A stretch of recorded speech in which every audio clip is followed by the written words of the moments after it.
Bonjour à tous, voici une étude de la Genèse, chapitre 2.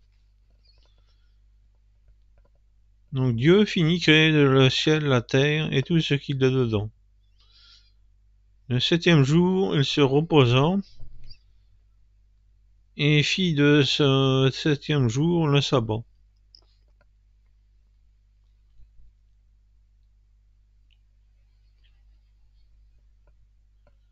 Ensuite, on apprend qu'il n'y avait aucune plante dans les champs et que l'herbe n'avait pas encore poussé.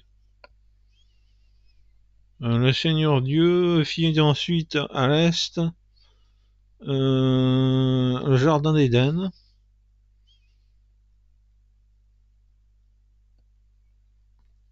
Il y mit l'homme qui l'avait formé. Et l'homme fut formé d'un souffle de vie et d'un souffle qui était dans son nez.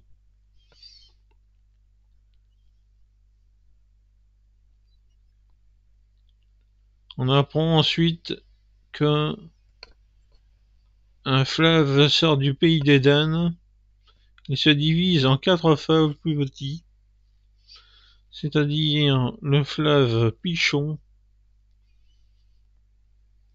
le fleuve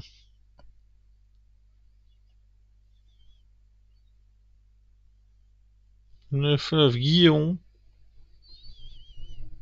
le troisième fleuve c'est le Tigre et le quatrième et dernier fleuve c'est l'Euphrate.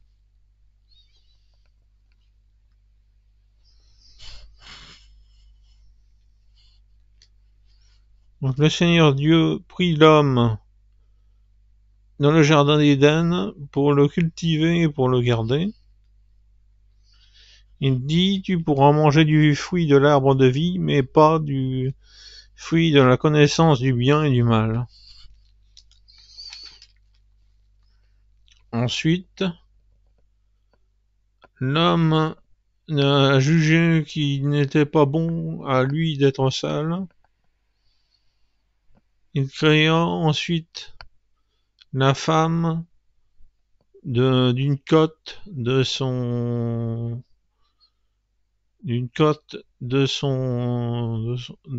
corps,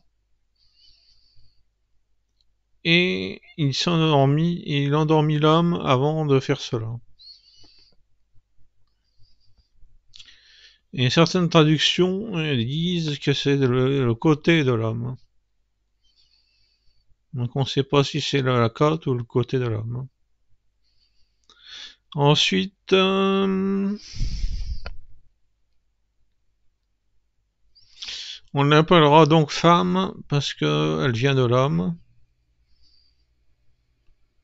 L'homme quittera son père et sa mère pour vivre avec sa femme et deviendront comme une seule chair. L'homme et la femme sont tous les deux dans le jardin d'Éden nus et ils n'ont pas honte de l'un devant l'autre. Voici la fin de l'explication de la Genèse, chapitre 2. Bonne journée.